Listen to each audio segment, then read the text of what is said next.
tamang pag ano sa... Oo, yung iba wala. Puro kalokohan lang. Ay ito, matututunan sila dito.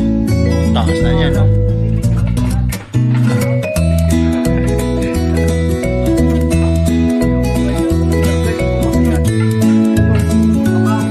Yung pala tubig na. Ayun, tubig na daw yun. Sabi ni kuya, kaya hindi na kinuha. Yun. Pag mapula na ng konti, tubig na daw yun.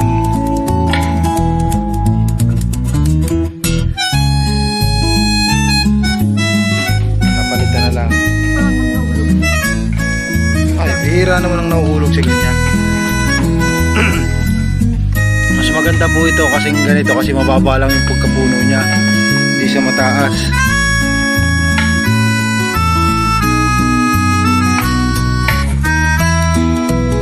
Taas na daw po yun. Ay, nahulog. Ano ko yun? Hindi naman nalagyan.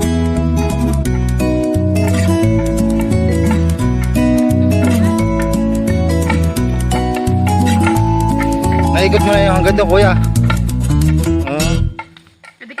Nagaganyan.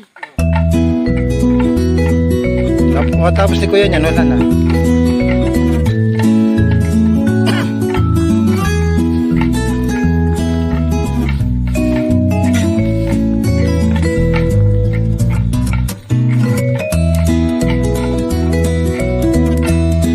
Ito ang kanilang lutuan ng lambanog.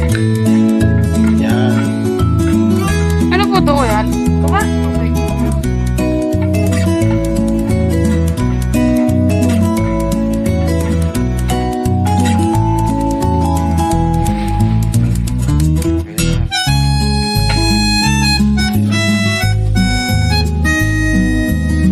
Pwede pumasok. Yan, ito yung lutuan nila. Yan. Sinasalangan pala ng apoy. Tapos ito yung nakuha. Ito ito pa.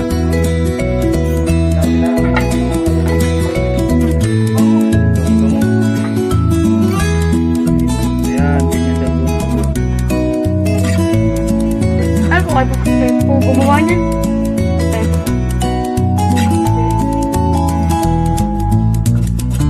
Sinasalin dito. Dito daw po sinasalin nyo. Dito po yan. Tapos yung katas niya kuya, akit pa pa ganon. Pa ganon. Dito napapatak. Dito. Dito pala siya, oh. Dito sa taas. Yan. Ganun. Tinakpak siya dito, iinit siya yung katas niya, akit pa ganun. Tapos sasalain naman siya nito. Tapos ang magiging lambanog, ito na. Yan. Ito. Siyempre.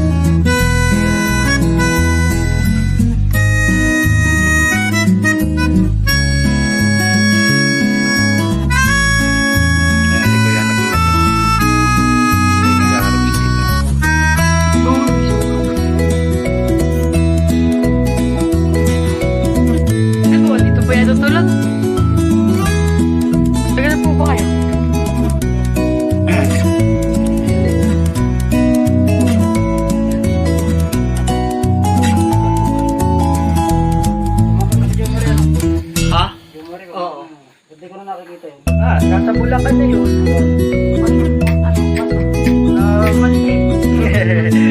Maski dito eh. Nahawa kayo kay Lawrence. Yan pala ang tamang pag-ano ng lambanog. Hindi na cellphone kinukuha nun.